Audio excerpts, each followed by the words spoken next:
Even in terms of gender and sexuality, India is incredibly diverse. Gender ratios range from 709 females for every 1,000 males in the extremely small Union Territory of Daman and Diu to 1,084 females per 1,000 males in the state of Kerala. And there are a number of different factors why there is a variation in different parts of the country. In some areas, economic hardship, coupled with the institution of paying dowry to send daughters to live with the families of their grooms, has led to sex-selective abortion. In response to these practices, the Indian government has made sex determination tests for unborn babies illegal. The effects of this legislation are uncertain, as gender ratios have not always been improving in the areas where people are actually having access to these kind of tests. Meanwhile, in 2014, India's Supreme Court recognized transgenders as an official third gender and classified them as a scheduled caste, a disadvantaged group entitled to reservation quota placements in learning institutions and government professions.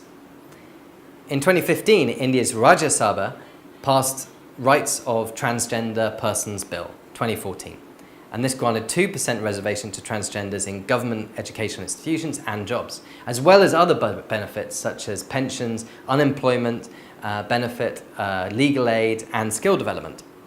The past 1.5 decades have seen transgenders occupying important public posts, including police officers, college principals, mayors, and members of parliament. In early 2016, the state of Kerala even approved government funding for sex reassignment surgery. Transgenders were traditionally one of the wealthier communities in India, often holding positions of power and prestige.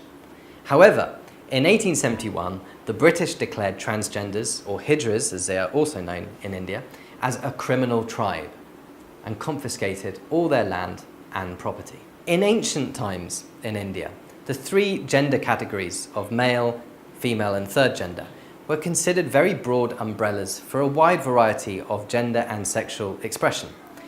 Individuals were recognized to contain, to some degree, all of them, of both male and female genders, and categorization took this degree of mixture into consideration along with the individual's sexual and emotional preferences, as well as their preferred ways of dressing or whether or not they entered into marriage.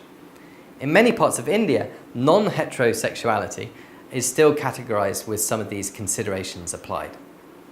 Yet at the same time, a battle continues across society regarding the legalization of sex which is not heterosexual in nature.